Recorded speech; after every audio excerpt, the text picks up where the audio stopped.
Gente, boa tarde. Desculpa aí toda a problemática aí de início, né? Mas acontece, né? Eu queria agradecer a presença de todos que estão aqui hoje.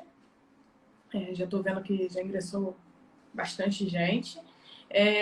Também gostaria de aproveitar a oportunidade para parabenizar a Unigran Rio, a nossa universidade, né? Que ontem completou 50 anos de existência. Parabenizar também o professor Odi, né, que vem aí à frente da universidade por mais de 30 anos, né, liderando aí o sonho que o pai dele teve e perseverando aí. E também agradecer a presença da professora Ângela, que veio bater um papo aqui com a gente hoje. A professora Ângela é a professora da Unigran Rio. Ela é formada em administração, com mestrado em sistema de informação. Já leciona, né, há mais de 26 anos, sem querer entregar a idade da Ângela. Mas ela tem muita experiência na área. E eu acho que vai poder contribuir aqui com uma boa discussão que a gente pretende falar sobre empregabilidade na sociedade 5.0, tá bom? Então, para contextualizar, para a gente iniciar aqui o nosso bate-papo, a gente vem de uma história, né, Ângela, de algumas revoluções industriais. Tudo começa lá com vapor, com a descoberta da... Aí vem os trens, a eletricidade, o petróleo, e aí tudo isso vai avançando em várias revoluções. Vamos iniciar falando para você, explicando um pouquinho mais para a gente como é que foram essas revoluções e como elas estão até hoje, né? Como é que impactam hoje. Boa tarde. Eu queria agradecer a oportunidade, parabenizar a Unigran Rio. Eu lembro que a primeira reunião que o professor Erdi fez, e eu tive presente, ele falou que quem bebesse água de Caxias nunca mais sairia de Caxias.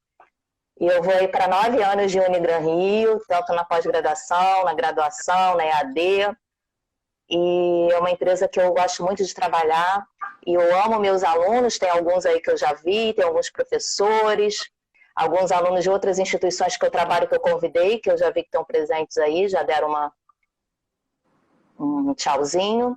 E a gente está na 4ª revolução industrial atualmente. Então a gente passou pelo vapor, depois veio os trens, né?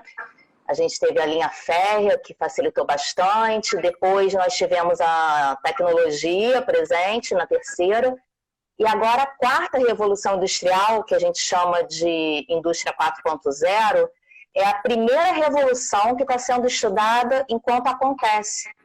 Porque a 4ª revolução industrial ela está atrelada à internet das coisas, a novos modelos de negócio, toda essa singularidade que nós estamos vivendo de mobilidade, Uber, Cabify, isso tudo tem a ver com a impressora 3D, com essa indústria 4.0, que é o atual momento que a gente está vivendo. Essa será a 4ª. E a gente já está, é uma previsão daqui a 15 anos para a 5ª revolução industrial, que aí vai estar inserida essa sociedade 5.0 em toda a sua plenitude. Então, vamos falar um pouquinho mais agora sobre esse tema, Ângela. O que é essa sociedade 5.0? Bem, primeira coisa que eu queria começar falando é sobre o profissional que a gente tinha e o profissional que nós temos agora no momento.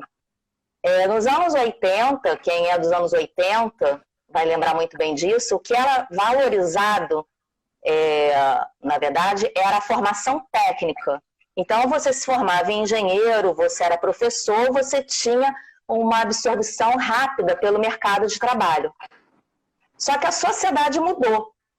Hoje, a gente exige, além de uma formação técnica, a gente exige desse profissional que ele tenha estabilidade emocional, ou seja, que ele saiba se relacionar com os outros e que ele tenha resiliência, capacidade de trabalhar em grupo, um autocontrole. Então a gente não pode, a gente tem que trabalhar o interpessoal e o intrapessoal. Por quê? Porque a gente está entrando nessa sociedade chamada 5.0.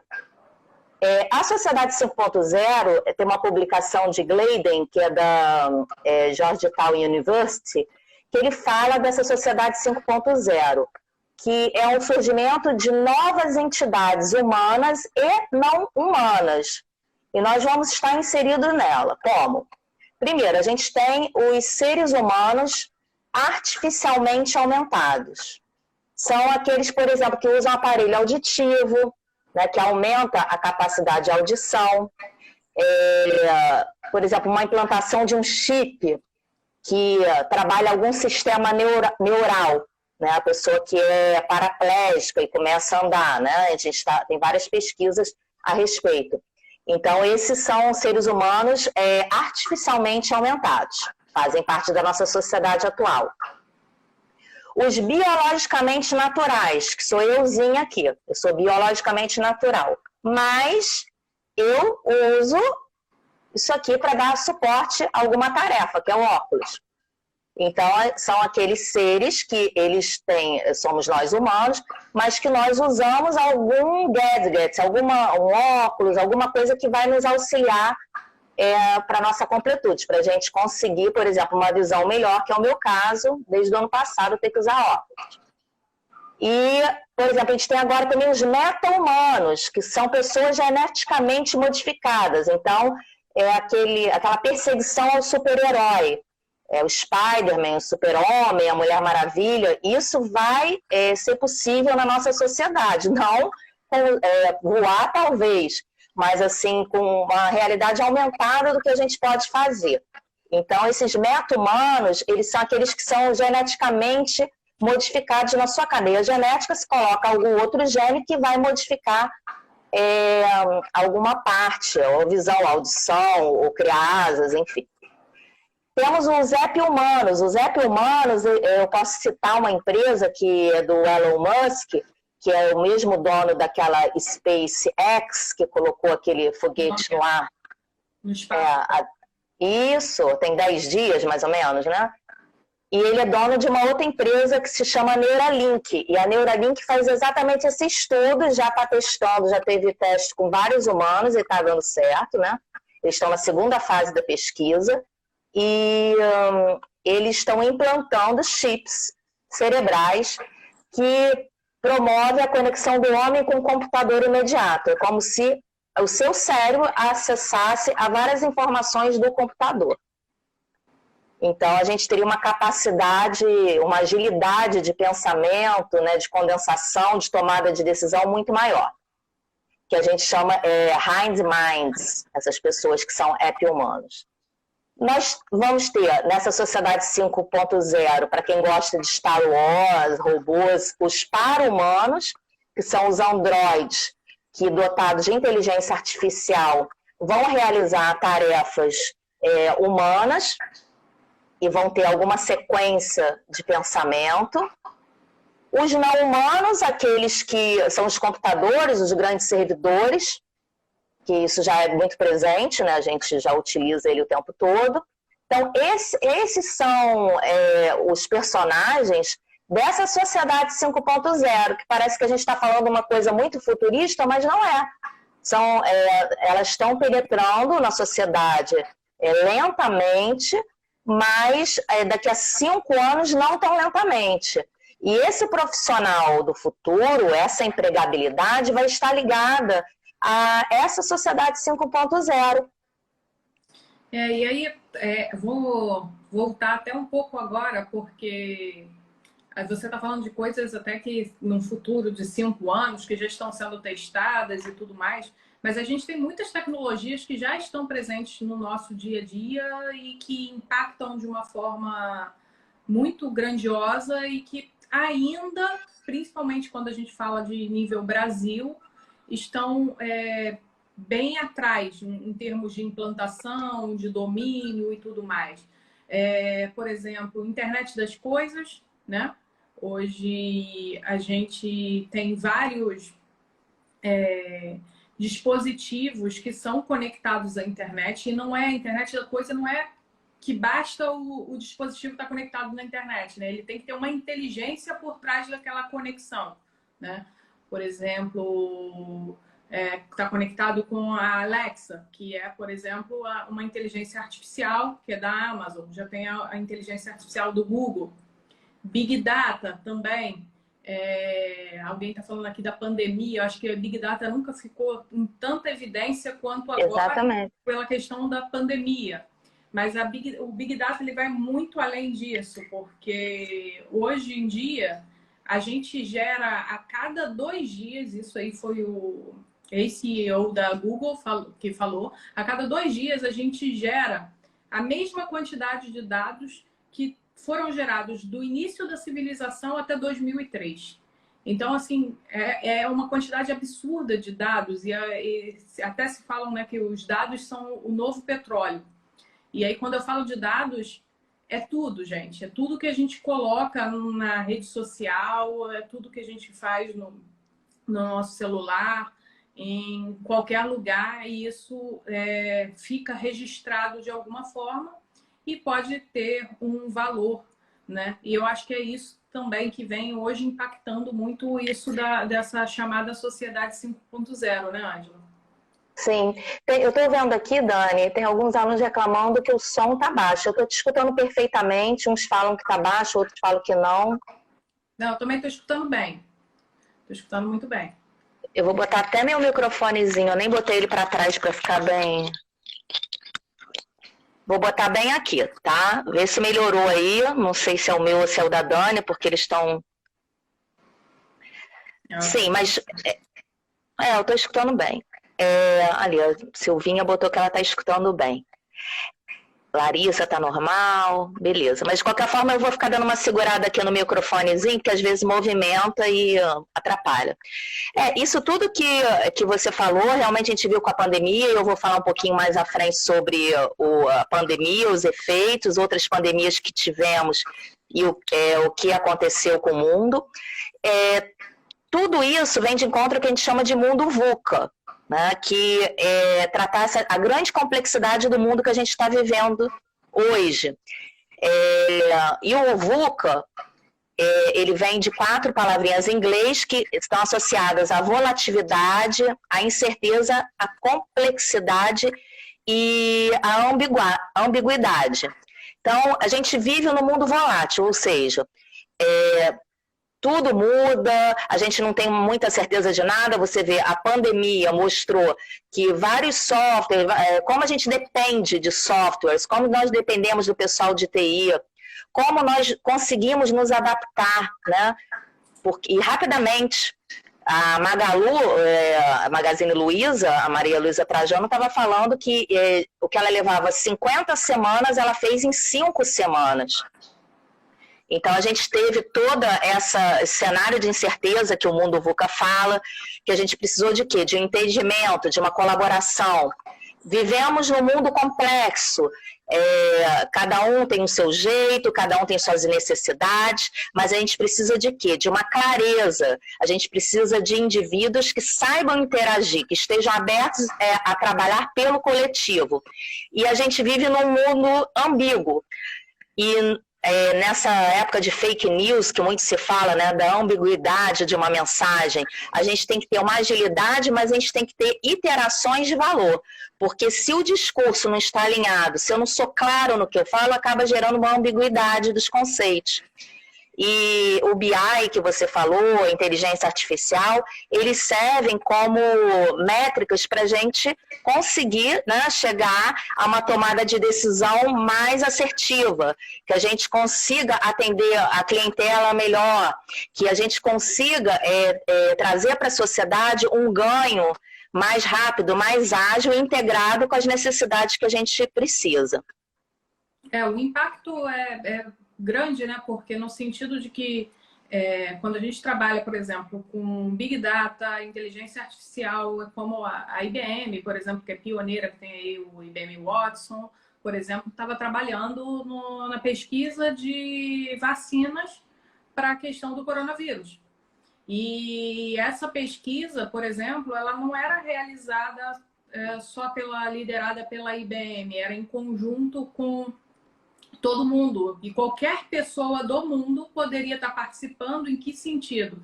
Disponibilizando um tempo do seu computador. Então, o processamento, a capacidade de processamento do seu computador, uma vez que você se cadastrasse nesse trabalho da IBM de pesquisa, ele estaria sendo colocado à disposição para encontrar a cura do coronavírus. O pessoal está falando que o meu som está baixo. Eu não sei, Ângela. Vê aí. Eu estou escutando você perfeitamente. Tá. E aí, complementando aí a questão que você colocou aí do VUCA, né? A gente hoje já tem até algumas vertentes que complementam, né? Como o MUVUCA, né? Onde é uma palavra engraçada, mas eu acho que vem muito nesse sentido do que a gente vem debatendo. Acho que nas duas últimas webconferências que a gente fez, foi tratando muito a questão da inteligência emocional, né? E aí, esse MU, ele vem meio que nesse sentido, onde o M é a questão do propósito, né? A gente fala que hoje todo mundo tem que... Na verdade, todo mundo, sempre a gente está engajado por um propósito. E você, como você não consegue trabalhar o seu propósito separado, por exemplo, do seu trabalho. Eu, por exemplo, Daniele Vilar, trabalho com educação à distância há mais de 14 anos, e o meu propósito é a transformação de vidas pela educação. Então, eu tenho o meu propósito de vida alinhado com o propósito do meu trabalho, tá? Que é da Unigran Rio, também tem um propósito de qualidade de vida aos nossos alunos. E o U, na verdade, é aquela questão da universalidade, do impacto universal. Então, a gente vê isso muito hoje nas empresas, em grandes empresas, que os consumidores eles vêm valorizando quando tem essa questão da consciência universal, né? Então, não adianta eu também olhar só o meu lado, olhar só para mim, eu tenho que olhar para um todo. E aí, quais são essas competências, além dessas que a gente fala, da questão da inteligência emocional e tudo mais, quais são as competências que hoje são mais buscadas desses profissionais, Ângela? Bem, para a gente entender as competências, e só complementando do MUVUCA, o mundo VUCA, ele foi criado pelo exército americano, esse termo VUCA, né? Foi nos anos 90, mais ou menos. O MUVUCA, ele está sendo muito falado principalmente na parte de marketing. O pessoal do marketing usa esse MUVUCA, botou o MU na frente pela questão do propósito e da universalidade, né? Nós somos seres universais, nós estamos sempre interagindo hoje com a globalização, por isso que é importante entender a complexidade e tal. Mas antes de falar das exigências, a gente precisa entender, tem uma pesquisa da OECD de 2015, tá? Eles não fizeram, eles fariam essa pesquisa esse ano, né? De 5 em 5. Então, a gente tem 14%, eu vou pegar uma colinha aqui, porque eu não gravei todas as porcentagens, percentis, 14% dos trabalhos, eles vão ser automatizados. 32% podem ser automatizados. O que aconteceu agora? Uma pandemia.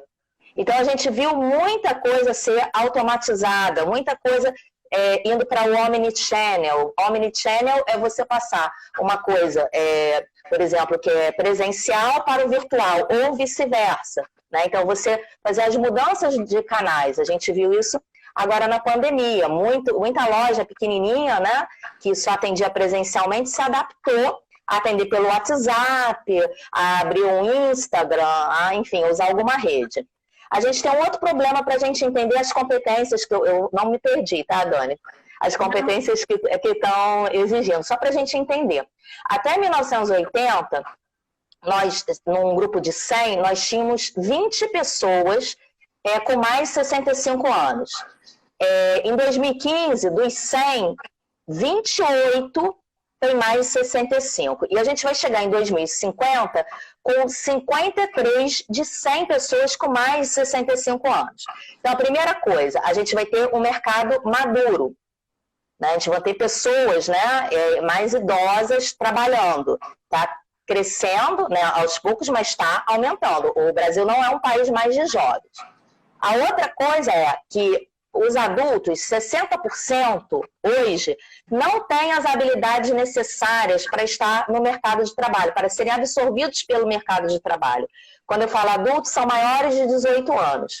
Então, são pessoas ou que não têm experiência necessária com ferramentas de internet, sistemas de informação, ou não têm, não sabem, são pessoas que não sabem, em caso de conflitos, dialogar, fazer um estudo, tem alguma deficiência ali naquela pessoa.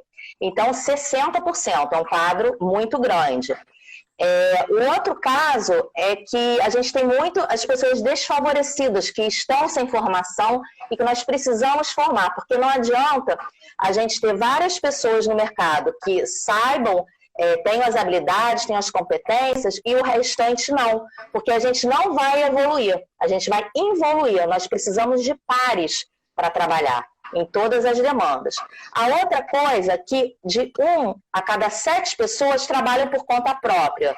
A gente viu isso agora nesse fundo emergencial. Né? Pessoas que foram lá, né, e entraram, que eram pessoas invisíveis.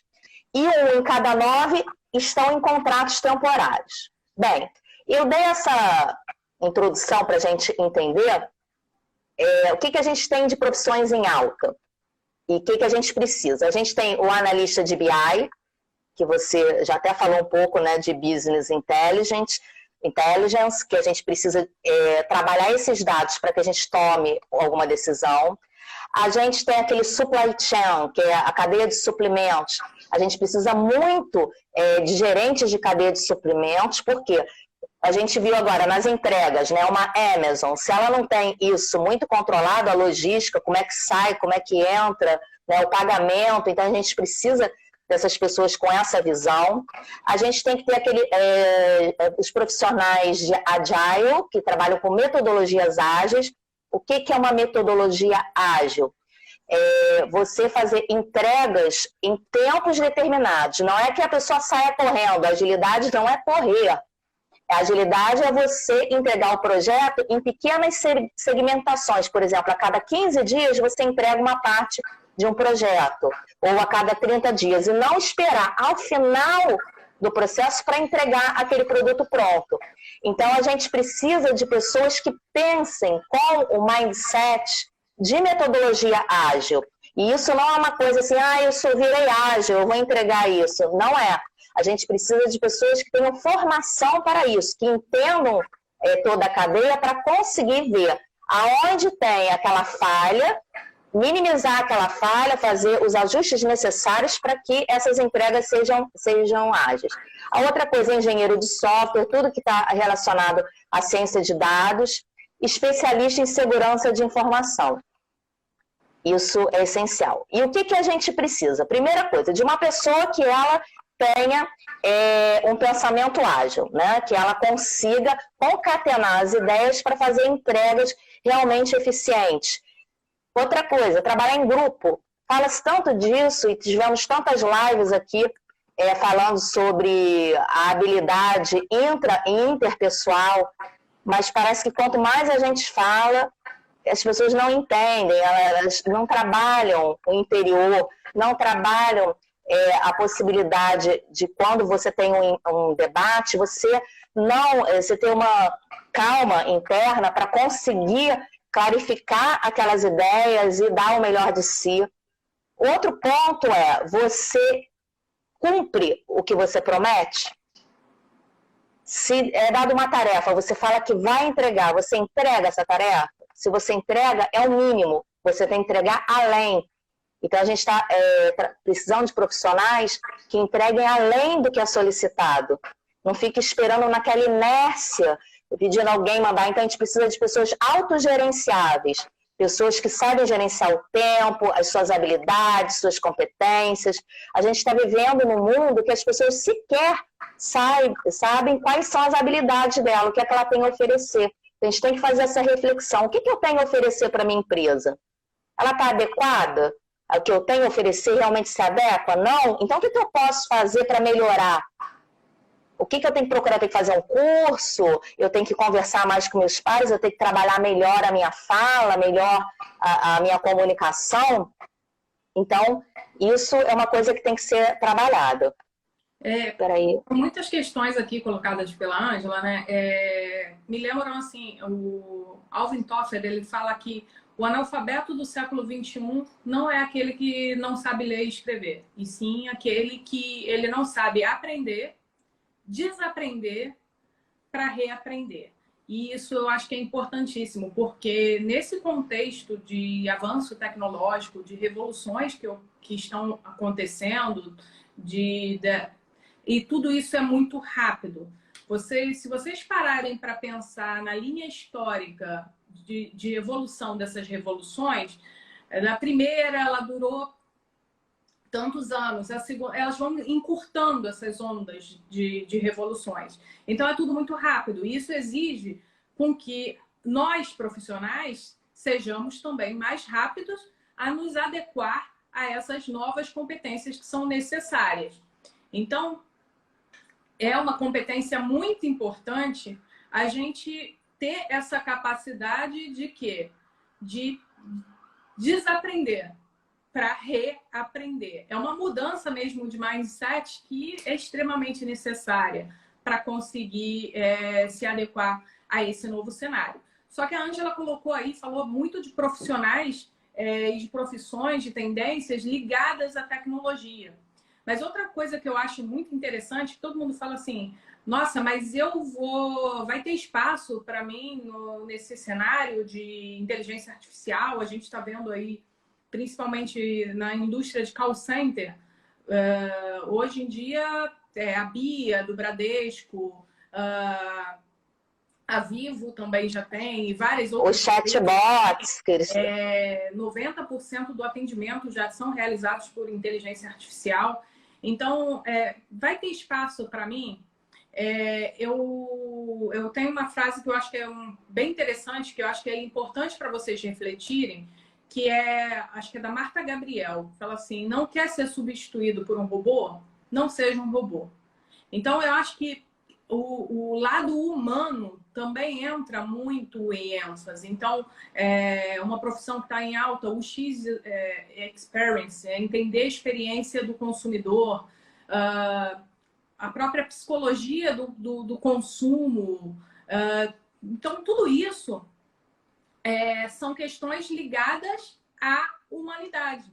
Então, por um lado, a gente tem a alta da tecnologia, mas isso não faz com que a gente se desprenda das questões humanas. Pelo contrário, a gente sabe que hoje, até em relação de consumo, a gente sabe que nós, como consumidores, valorizamos as marcas que têm essa atenção e esse cuidado com o lado humano, né, Ângela? Sim. A gente tem que entender que a gente tem que assumir o protagonismo da nossa história. Então, a gente tem que saber se gerenciar, a gente tem que ver quais são as qualidades que a gente tem, quais são as habilidades, desenvolver as competências. Então, isso é muito importante. E o que você falou, tem muito espaço para a área humana. Só que são áreas humanas que vão cada vez mais estar atreladas também à IA. Eu tenho que saber programar? Não. Eu sou psicóloga, eu vou ter que aprender a programar? Não. Você vai fazer outros estudos, vai trabalhar de outras formas. E o que me assustou muito na pandemia é que as pessoas ficam assim, eu quero minha vida de volta, eu quero voltar ao que era antes. Eu não quero voltar ao que era antes. A gente está numa sociedade que não era legal. E nós vimos com a pandemia que empresas, marcas que não estão se adequando aos valores das pessoas, elas não vão se manter. E eu cito aqui um exemplo da Osklen. A Osklen, em plena pandemia, ela lançou 2 máscaras de proteção a R$ 146. E essa empresa foi rechaçada pela sociedade porque se viu o quê? Que era um oportunismo de vender uma máscara, né? Escrito Osklen, né? Agregando ali algum valor da marca, mas em plena pandemia. E aí eles vieram a público explicando que R$ 70 eram para cesta básica e que a máscara no final eles lucrariam só, acho que R$ 17. Mas enfim, eles vão ter um trabalho para reprocessar essa marca. Então, o consumidor hoje, ele quer o quê? Contexto de uso. Então, as profissões, elas vão se encaixar nesse contexto de uso. Se você é psicólogo, você vai estar trabalhando muita parte de RH, muita parte de desenvolvimento interpessoal, intrapessoal, na busca de uma reprogramação, de um novo mindset, como a Dani falou. Se você trabalha, por exemplo, num banco, você vai estar trabalhando com outras habilidades ali dentro daquele banco. Aqui na Unigran Rio, por exemplo, o pessoal da saúde, né? Como está desenvolvendo essa parte do teleatendimento, da teleconsulta, que já na Inglaterra já se usa já tem muito tempo, e aqui a gente era receoso de usar, e eu até pude usar com a minha mãe agora em plena pandemia. Ela fez uma teleconsulta, eu achei excelente, achei que foi super ágil, eu recebia pelo meu e-mail, né? Não, pelo meu WhatsApp eu recebi a prescrição do remédio, os exames. Agora a gente vai fazer até acompanhamento por teleconsulta, que eu achei bem ágil. Aí o médico vai sumir? Não. Ele não vai sumir, ele vai se adequando, né, adaptando a profissão dele à tecnologia. Então, e isso vai ser um ganho de mobilidade, um ganho financeiro, né, o tempo que você leva para ir e voltar. A gente tem que entender que o mundo está melhorando.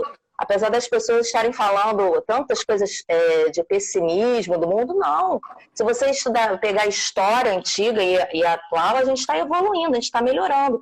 E os empregos também estão melhorando. Hoje em dia, a gente tem uma sistematização que nos ajuda a fazer entregas melhores, de uma forma mais eficiente e que não demanda tanto esforço físico. Eu, quando trabalhei na Caixa Econômica, o extrato era feito manualmente. Eu tinha que pegar os relatórios no arquivo, quando o cliente pedia, e anotar. É ridículo falar isso, mas é verdade. Nos anos 90 era isso. Eu tinha que anotar aquilo, o extrato ficava pronto em 15 dias para o cliente, e depois eu digitava numa máquina, que demorava também, enfim, vários problemas. Hoje em dia você tira um extrato aí de qualquer aplicativo, você vê em tempo real. Então a gente tem que pensar que as pessoas não vão sumir. Elas vão se agregar à tecnologia. Agora, o profissional, ele tem que acompanhar esse tipo de tecnologia. Por exemplo, o médico que fala, eu não quero de jeito nenhum trabalhar com teleconsulta, uma hora ele vai ceder. A gente vê não adianta. Até dentro do universo, né, que a gente... Educação, né? O universo de educação, exatamente. Todas as universidades aí tiveram que se virtualizar, né? A gente está tendo as aulas remotas, do ensino presencial. É diferente da EAD, tá, gente? O que está sendo feito no presencial, na verdade, é uma aula remota, exatamente a mesma aula que vocês teriam, que os alunos teriam no presencial, só que via web, né?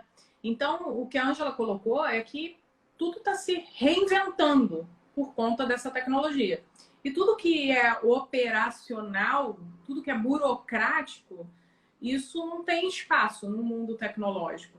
A lentidão não tem espaço no mundo tecnológico, por exemplo. Então, aí todas as profissões estão se reinventando. Advogado, por exemplo. Hoje já existe até um case de um escritório de advocacia aqui do Brasil, até que ganhou um prêmio da IBM, que vem se destacando com o uso de metodologia ágil na condução dos processos e inteligência artificial para fazer uma análise. O prazo que um advogado demoraria numa pesquisa de horas e horas, a inteligência artificial faz aquilo ali em questão de segundos. Então, é você otimizar as suas atividades. Então, a tecnologia vem para isso. Então, o profissional ele tem que se reinventar. Não pode ficar parado no tempo, porque a gente sabe que tudo muda muito rápido. A cada dia é uma novidade, é uma tecnologia nova, e a gente tem que estar curioso de aprender. Eu acho que curiosidade é uma competência muito importante para todo mundo. Disposto a quebrar paradigmas e reaprender. Então, eu acho que isso é muito importante. E aí, é estudar sempre. Não tem jeito. Não existe mais aquela questão dos nossos pais ou avós que faziam uma universidade, conseguiam um primeiro emprego e às vezes ficavam o resto da vida naquela empresa, iam crescendo internamente naquela empresa, dentro daquela mesma área, sem fazer uma pós-graduação, sem fazer um mestrado. Não existe mais isso, gente. A gente tem que se especializar, tem que estudar, e isso é só através do estudo. Então, é encontrar uma área que você se adeque e aprofundar o estudo. A graduação vai te ajudar? Vai, mas você tem que ir muito além da graduação. Hoje em dia, o mercado não tem chance quem não estuda, quem não se especializa. Aí eu queria complementar isso que você está falando, que a gente fala muito no emprego, né? Se informar para o emprego. A gente tem que, primeiro, o futuro é o que a gente chama de Geek Economy. Geek Economy é tem alguns economistas que não gostam, mas seria uma modernização do bico. Os economistas às vezes falam isso, que Geek Economy é isso. Então, aquele profissional, né, que vai ali, faz uma coisinha, faz outra ali, isso aí é o que a gente está vivendo agora e é o que vai aumentar. A gente vai trabalhar o que a gente chama on demand, é pela demanda, por projetos. Então, aquele emprego formal, de carteira assinada, não vai ser o foco daqui para frente. As empresas agora elas estão com uma tendência de pedir que as pessoas sejam pessoas jurídicas, MEI, e elas contratam para aquele projeto. Entregou o projeto, né, o contrato foi firmado, pronto. Então, você vai ter que ir em busca de outro projeto. Então, esse aprender a aprender, ser protagonista da sua história, você tem que sempre estar atualizado, fazendo cursos. Tem gente que, mas eu já fiz uma pós. Gente, a gente não tem mais espaço para isso. A gente, ao longo da vida, se você quer continuar no mercado de trabalho, você vai fazer várias pós-graduações, porque os assuntos mudam. E se a gente não se atualiza num curso de extensão, numa pós, numa nova graduação, a gente vai ficar para trás. Então, hoje em dia, qualquer informação, a gente está vivendo uma sociedade que a gente está aprendendo a se adaptar com o volume de informações que a gente está recebendo. Então, a questão ética das informações, você falar realmente o que você sabe, o que você pesquisou e não falar qualquer coisa. Porque qualquer pessoa vai lá, né, procura um artigo, procura alguma coisa e vai contestar. Então, a gente tem que saber o que a gente está falando. Por isso é tão importante esse ciclo de aprendizagem, que é igual a gestão de processos, né? O projeto ele termina, o processo ele é contínuo. E assim a gente tem que fazer com a nossa educação. A gente tem que ter uma educação contínua. Então, do Long Life Learning, né? Então, Isso, com certeza. A outra coisa que a gente teve uma aceleração com a pandemia foi a questão da economia compartilhada. Eu estou recebendo vários convites no meu Instagram, nas minhas redes, de lojas que se associaram e elas dão pequenos espaços ali. A gente viu também várias pessoas abriram o Facebook, as redes, para dar espaço para temas. Por exemplo, a Anitta, hoje, eu vi lá que ela vai falar sobre assunto tal. O Paulo Gustavo abriu para falar sobre a questão racial, né? Tem uma pessoa lá falando. Então, temas emergentes, as pessoas estão compartilhando suas redes, compartilhando seus trabalhos. Então, a gente tem que aprender a trabalhar em grupo. A gente só vai vencer profissionalmente, no mundo, em conjunto. A gente tem que entender essa mentalidade, essa questão... Magazine Luiza, que você comentou, ela abriu um marketplace, né? Para pequenos empreendedores. E isso vem impactando a vida de todo mundo, né? Porque o rapaz lá que tinha a lojinha dele, dificilmente ele ia conseguir ter um espaço, né? Para concorrer com grandes como Lojas Americanas, Amazon, Ponto Frio, Casas Bahias e tudo mais. Só que a Magazine Luiza trouxe para dentro da plataforma deles e todo mundo está tendo o seu espaço ali de mostrar o seu produto e de tentar fazer parte dessa grande plataforma que se transformou a Magazine Luiza. Exatamente. Eu tinha falado ali sobre uma parte específica de competência acho que foi alguma coisa Freire, de Python e R para análise de dados. Sim, são linguagens importantes para análise de dados.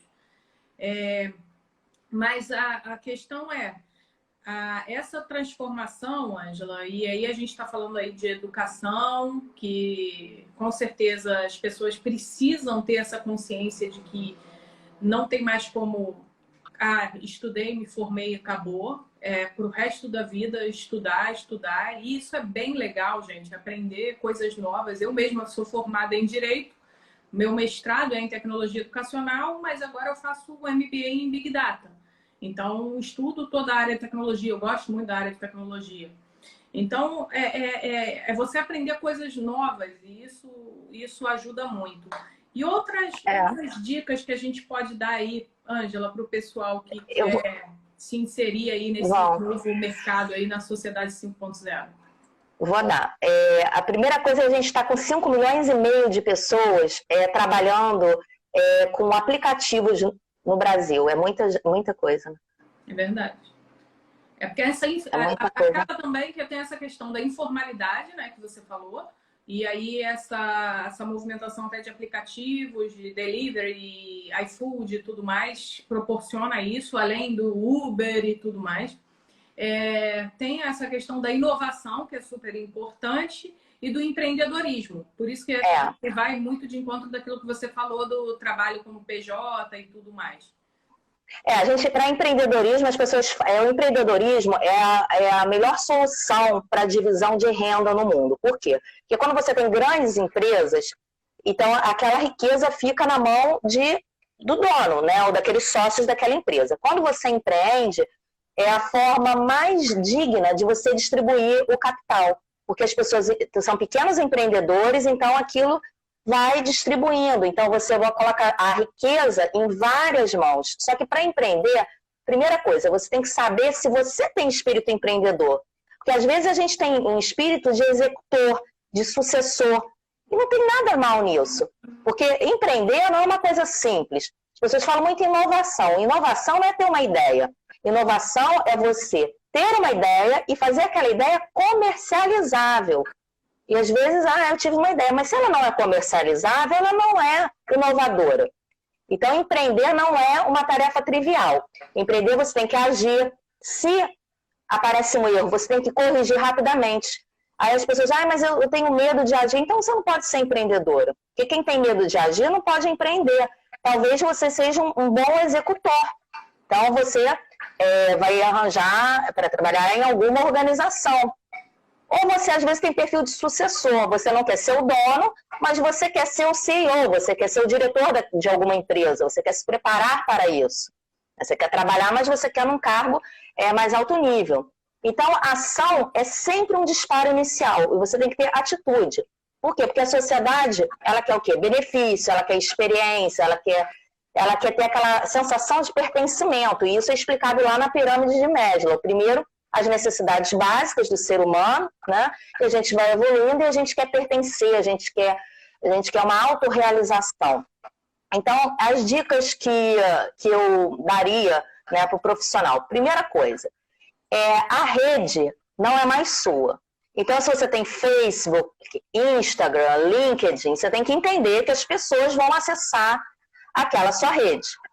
E o conselho que eu dou sempre para os meus alunos da pós, que estão aqui, alguns da graduação, que eu estou vendo por aí, se você quer postar fotos ou coisas políticas muito, né, acaloradas, faça uma rede para isso e faça uma rede aberta que as pessoas acessem. Por quê? A gente tem que ter muito cuidado com as informações que a gente disponibiliza. Um caso de uma amiga minha, que ela é diretora de um hospital, e quando ela estava fazendo o curso, eles falaram que não poderia, por exemplo, ter fotos da pessoa de biquíni ou com cerveja na mão, alguma coisa alcoólica na mão, no Facebook e no Instagram. E aí, nesse curso, uma candidata levantou o dedo e falou assim, mas agora eu não tenho direito à minha vida pessoal? Aí falaram assim, não, você tem direito à vida pessoal, mas você nunca vai ser diretora de um dos nossos hospitais. Então, as empresas olham, sim, as suas redes sociais. Então, você tem que gastar um tempinho para fazer um trabalho ali na sua rede, né? Ver o que você está falando, ver o que você está postando, ver qual é a missão da sua empresa, se está adequada ao que você quer para a sua vida, a visão de futuro. Porque, às vezes, você não tem um perfil para aquela empresa. Né? Uma ferramenta muito boa é o Glassdoor. que você coloca lá, que é o Love Mondays, que agora virou Glassdoor. Então, você ali tem todas as características, os funcionários entram lá da empresa, por exemplo, eu sou professora da Unigran Rio, coloco lá quanto que eu ganho, é anônimo, né? Os benefícios que a empresa dá, as habilidades, competências, né, que são mais valorizadas. Então, se você quer entrar no mercado de trabalho, você tem que fazer um mapeamento daquelas empresas que você está enviando a sua candidatura. Igual a pessoa fala assim, eu quero ser modelo. Eu trabalho numa escola pública também, e muitos alunos falam assim, eu quero ser modelo. Aí eu pergunto, mas você está procurando uma nutricionista?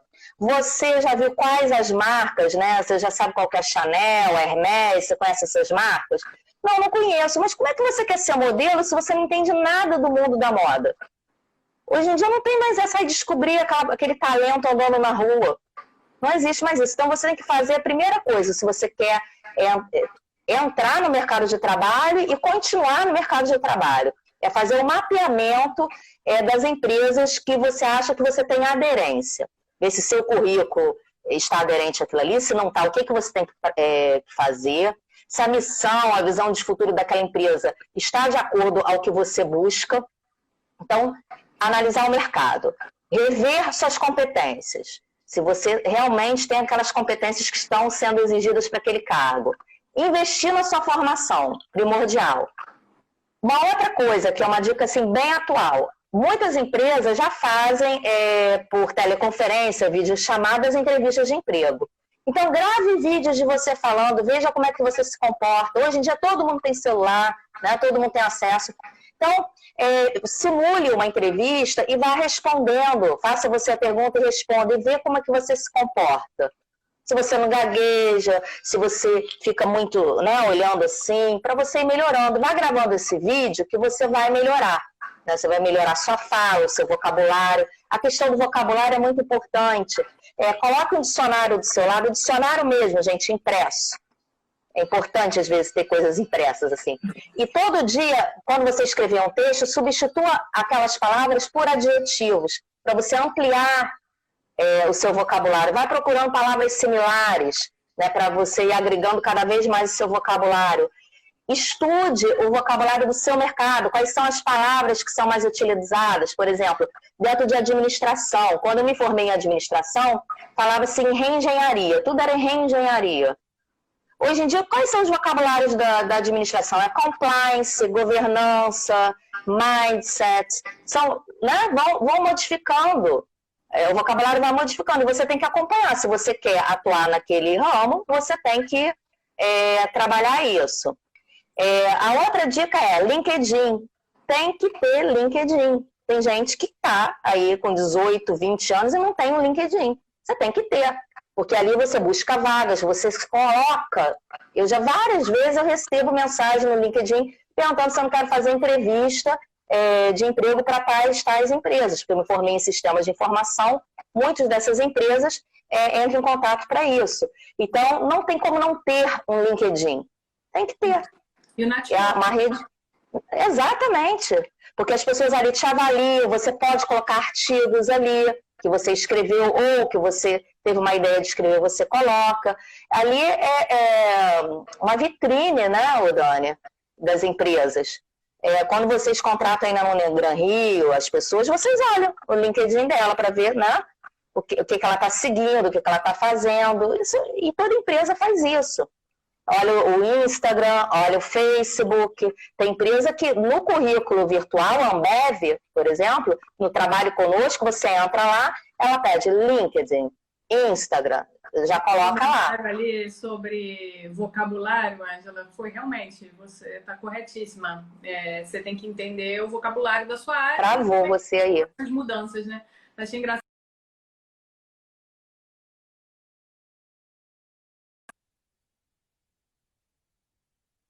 O Melville continuam até hoje no direito, o latim, tudo é muito clássico, muito não muda. Mas na área de tecnologia, na área de gestão, em marketing, são realmente essas palavras-chave.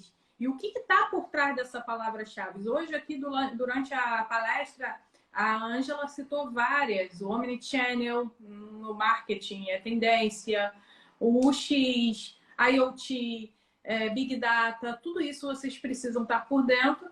E a questão do LinkedIn é muito importante, tá, gente? E muito cuidado com que a Ângela falou aqui o caso de uma amiga dela sobre um processo seletivo e a rede social do Facebook. O Facebook é algo pessoal, eu nem entro muito no mérito do Facebook. Mas a questão do LinkedIn é um perfil profissional, gente. Cuidado, que eu já ouço muitas pessoas falando assim, o LinkedIn está virando o Facebook. Realmente, porque algumas pessoas postam no LinkedIn coisas que não são profissionais. Então, muito cuidado com o que vocês colocam no LinkedIn. Saibam seguir as pessoas certas, as pessoas que são referências na área da empresa que você deseja ingressar, ou que são referências naquele assunto que você deseja se aprofundar. Tem muito conteúdo. Hoje eu passo muito mais meu tempo, se eu tiver que passar em rede social, visualizando a timeline do LinkedIn, porque me agrega muito mais conhecimento do que Facebook ou Instagram ou qualquer outra rede social. Mas é muito importante vocês tomarem esse cuidado de diferenciar o propósito de cada rede social, tá? E o LinkedIn é uma rede social para o aspecto profissional, como bem colocado pela Ângela. Mas alguma coisa, que eu acho que a gente já tem aqui no finalzinho. Tem só respondendo, alguém perguntou ali, e quem não tem rede social, faça. Vai lá fazer. Ou pega a tarde de hoje e faça. Porque, no mínimo, vai causar algum estranhamento que você está escondendo alguma coisa no mercado. Faz uma coisa bem profissional, se você não gosta de rede social, mas o LinkedIn, o que eu queria falar assim, a gente tem que sair desse estágio delirante para a maturidade. A gente tem que ser maduro, a gente tem que ser um profissional que se reinventa. Então, não pode se deixar paralisar. Então, para fazer essa carreira acontecer, a gente tem que, né, correr atrás, ou melhor, à frente.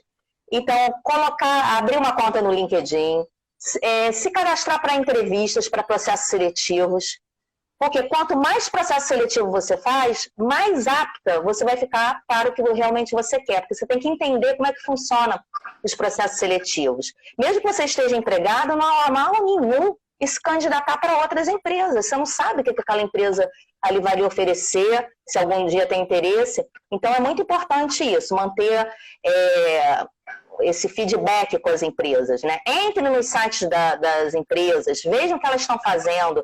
Por exemplo, a Ambev, que eu acabei de falar agora, ela se recriou em plena pandemia. Porque como é que ela ia fazer vender cerveja? Se as pessoas não podem sair, o que ela fez? As lives. Começou a patrocinar, né, Dani? Tem live, aí o cara lá tá bebendo, né? Aí o outro entrou com outro anúncio. As empresas se reinventam. E você tem que se... E procuram profissionais que se reinventem junto com elas. Hoje, uma competência do profissional, antigamente se fala assim, o profissional tem que ter a competência em resolver problemas. Hoje já se fala que não é mais resolver problemas, é antecipar os problemas.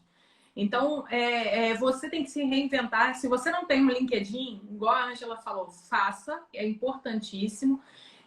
Eu já vi recentemente, agora não me recordo qual foi a empresa, que utilizou o TikTok no processo seletivo. Eu, assim, confesso que eu estava meio à parte do TikTok, não sabia. Já tenho TikTok, eu já tenho TikTok. Recentemente eu fiz, até por curiosidade, para saber por quê.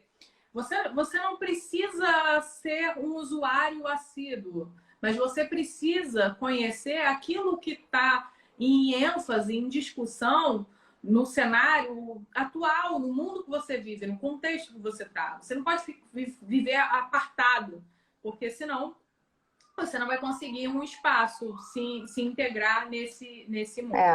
Então, a outra coisa, Dani, é importante. TikTok é só curiosidade, vai que você participe de um processo seletivo que precise. A questão do vídeo que a Ângela deu, muito importante, porque vários processos seletivos também já estão pedindo para você gravar um vídeo se apresentando e limitam esse vídeo a 2, 3 minutos e você tem que falar sobre você se vender. É como se você fosse ali vender o seu perfil para que me contrate. né, através desse vídeo. Então tem que ser um vídeo profissional, cuidado com iluminação, vestuário, linguajar, o vocabulário. Então, são várias dicas aí que foram dadas aí. Vamos lá, Ângela, acho que ainda tem um tempo. A última que eu queria trabalhar é a questão do home office. Os escritórios vão diminuir, tá? Até a própria Magalu falou assim, era sempre aquele problema, ter que alugar sala, andares, né? 2, 3 andares, né, para alojar. Eles viram que deu certo o home office, então as empresas vão... Porque para a empresa o home office é o paraíso na Terra. Né? Porque elas vão gastar menos com aluguel, né? Toda a logística do profissional, o auxílio transporte, né? Porque se você não vai, eles não precisam descontar aquilo. É só o vale alimentação. Então, tem empresas que já estão dando de 80 a 150 reais, né? Aquela ajuda para o home office, né? Para a pessoa comprar uma cadeira, para colocar a internet em casa, comprar um monitor, enfim.